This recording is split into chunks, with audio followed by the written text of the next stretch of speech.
দুনিয়াটা হচ্ছে একটা গল্প বলি, দুনিয়াটা হচ্ছে 4 টুকরা স্বর্ণ আর 3 বন্ধুর ন্যায়। আলহাকুমুত তাকাসুর হাত্তা যুরতুমুল মাকাবির। বলা হচ্ছে যে দুনিয়াটা যদি স্বর্ণ করে দেওয়া হয়, তারপরেও মানুষ বলবে যে না, আমি আরো কিছু একটা স্বর্ণের খনি চাই। বুঝতে পারছেন? মানুষের আশা লোভ কখনোই শেষ হবে না। হাত্তা যুরতুমুল মাকাবির, যতক্ষণ সে না মরে, যতক্ষণ সে কবরে না যায়, যতক্ষণ তার মৃত্যু না হয়, বেঁচে থাকতে এই আশার বাসা পুরাবে। আশার বাসা কি পুরাবে? আরো চাই, আরো লাগবে, আরো এই করতে হবে, এই দুনিয়া শেষ। দেখুন 3 বন্ধু মরুভূমির পাশ দিয়ে হাঁটছেন, হাঁটতে হাঁটতে 4টা স্বর্ণের বার পেয়েছে। 4টা স্বর্ণের বার পেয়েছে, পাথরের মতো বড় বড় স্বর্ণের বার। বন্ধু 3 জন, আর স্বর্ণ পেয়েছে কয়টা? 4টা। বেমানান হয়ে গেল না? এখন মরুভূমির পথে হাঁটতে হাঁটতে ক্লান্ত হয়ে গিয়েছে, বলছে যে দোস্ত আমরা এখানে বসি। 3 জন বসলো, বসার পর বলছে আমরা তো ক্লান্ত হয়ে গিয়েছি, দেখ কাজ করি, তুমি এক বাজারের পাশ থেকে একটা জায়গা থেকে তুমি একটা খাদ্য কিনে আনো।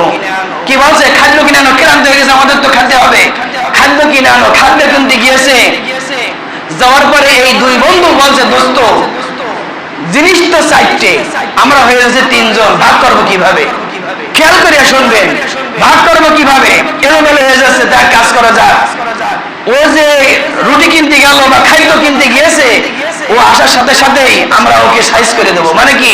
দুনিয়ার থেকে তাকে বিতাড়িত করে দেবো, তাকে হত্যা করা হবে, এই চিন্তা ভাবনা 2 জন করে বসে আছে। এরপরে যে ব্যক্তি ওই রুটি খাদ্য কিনতে গিয়েছে, ওই ব্যক্তি ভাবছে আরে আমি যে রুটি খাদ্য কিনতে আসছি 4টে জিনিস, মানুষ তো আমরা 3 জন, ওদের 2 জনে যদি ক্লিয়ার করে দেওয়া যায় 4টে জিনিসই আমার হয়ে যাবে। কি ভাবছে? 4টে জিনিস তো স্বর্ণের বার, দুনিয়ার মোহ ধোঁকা, আমাল হায়াতুদ দুনিয়া ইল্লা মাতাউল গুরুর। দুনিয়ার মহব্বত ধোঁকা আমাদেরকে সমস্ত কিছু বিচ্ছিন্ন করে দেয় আল্লাহর থেকে। কথা বলে ঠিক কিনা? এই 3 বন্ধু 3 রকম মন্তব্য। ও নিয়ত করলো যে আমি তো রুটি নিয়ে যাচ্ছি, এর ভিতরে 20 মাখাই দিই। কি মাখাই দিই? একটু 20 মাখাই দিই, যাতে ওদেরকে খেতে বলবো আমি একটু বাইরেতে ফিরে আসি এই নাম করে। ওরা খাবে, এসে দেখো যে কমপ্লিট জিনিসটা আমার হয়ে গেল। আবার ওরা ওই দিকটা রেডি হয়ে আসে, লাঠি সুটা নিয়ে আসার সাথে সাথেই ফিনিশ করে দেব। আসার সাথে সাথে ওই বন্ধুর মাইরে তার হত্যা করা হলো। হত্যা করার পরে ক্লান্ত হয়ে যাওয়ার পর ওরা বলছে যাক, এখন তো আর কোনো ভাগের কোনো টেনশন নেই, এখন রুটিগুলো আমরা খেয়ে নিই। কি বলছে? যে রুটিগুলো আমরা খেয়ে নিই। এবার রুটিগুলো খেয়ে 3 বন্ধুই শেষ। দুনিয়ায় থাকলো, কিন্তু দুনিয়ায় যারা লোভ করলো, দুনিয়ার মহব্বত করে যাদের জীবন যৌবন বৃদ্ধকাল অতিবাহিত করলো আল্লাহর হুকুম না মেনে, তারা কি করলো? দুনিয়ায় থাকলো, কিন্তু পক্ষান্তরে দুনিয়ার থেকে 1 বছর 2 বছর 50 60 70 এভাবে হায়াত যেতে যেতে দুনিয়ার থেকে বিদায় নিল, খালি হাতে কোনো আমল নেই, হাসরের ময়দানে জাহান্নাম আর জাহান্নাম। কথা বলে ঠিক কিনা?